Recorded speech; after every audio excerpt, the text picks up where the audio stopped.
നമസ്കാരം എല്ലാവർക്കും. ഇതാണ് ഒരു രുചിക്കഥയിലെ ഇന്നത്തെ ചരിത്രം. അമ്മച്ചിയുടെ കയ്യിൽ നിന്നും ലഭിച്ച ഒരു മനോഹര നസ്രാണി ചിക്കൻ റോസ്റ്റിന്റെ കഥ. ഞങ്ങൾ പള്ളിയിൽ നിന്ന് വീട്ടിൽ തിരിച്ചെത്തുമ്പോൾ അടുക്കള നിറയ്ക്കുന്നൊരു സുഗന്ധമുണ്ടാവും.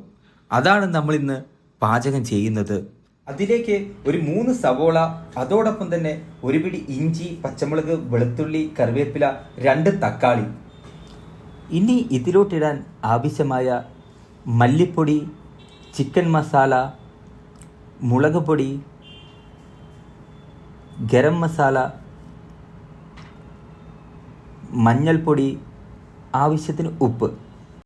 നല്ലപോലെ കഴുകി വൃത്തിയാക്കിയ ചിക്കനിലോട്ട് മുളക് പൊടിയും മഞ്ഞൾപ്പൊടിയും ഉപ്പും ചേർത്ത് നന്നായി ചേർത്ത് പിടിപ്പിക്കണം.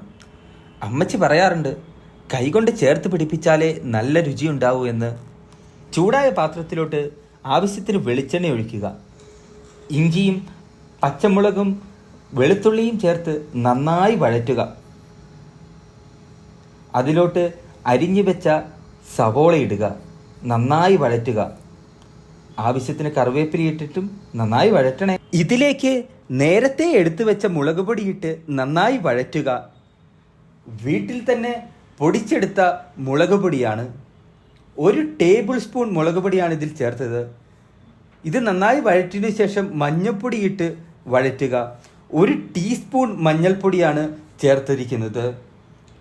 ഇതിലോട്ട് 2 ടേബിൾ സ്പൂൺ മല്ലിപ്പൊടി ചേർത്ത് നന്നായി വഴറ്റുക.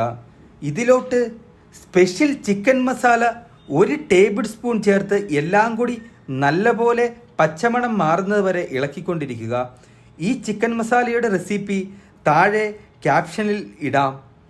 ഇനി ഇതിലേക്ക് അരിഞ്ഞു വെച്ച തക്കാളി ഇട്ട് നന്നായി ഇളക്കുക.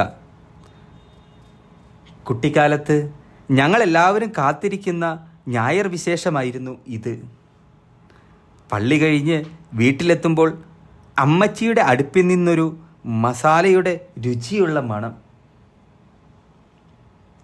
ഇതിലേക്ക് മാരിനേറ്റ് ചെയ്ത് വെച്ചിരിക്കുന്ന ചിക്കൻ ഇട്ട് നല്ലപോലെ ഇളക്കുക. എല്ലാം കൂടെ നല്ലപോലെ യോജിപ്പിക്കുക. ഇതിനുശേഷം 1 സ്പൂൺ തൈര് ചേർക്കുക.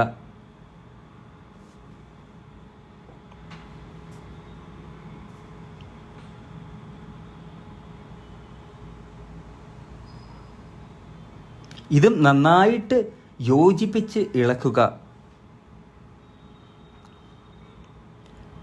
യോജിപ്പിച്ചതിന് ശേഷം 1 ടീസ്പൂൺ ഗരം മസാലയിട്ട് നന്നായി ഇളക്കി യോജിപ്പിക്കുക. ഇനി 20 മിനിറ്റ് അടച്ചു വെച്ച് വേവിക്കുക. ഇപ്പോൾ നല്ല സ്വാദിഷ്ടമായ ചിക്കൻ റോസ്റ്റ് റെഡി ആയിട്ടുണ്ട്. ഇത് ഒരു ചിക്കൻ റോസ്റ്റ് അല്ല, ഒരു അനുഭവമാണ്. നിങ്ങൾക്കും പരീക്ഷിക്കാമല്ലോ. മനസ്സിൽ തോന്നുന്ന രുചികളും കഥകളും ഇനിയും പലതും വരും. ഇഷ്ടമായെങ്കിൽ ലൈക്ക് ചെയ്യൂ, കമൻറ്റ് ചെയ്യൂ നിങ്ങളുടെ ഓർമ്മകൾ. ഫോളോ ചെയ്യൂ നമ്മുടെ ഒരു രുചിക്കഥയെ. ഇനി കൂടിയാലോചനകളിലും രുചികളിലും കാണാൻ സബ്സ്ക്രൈബ് ചെയ്യൂ.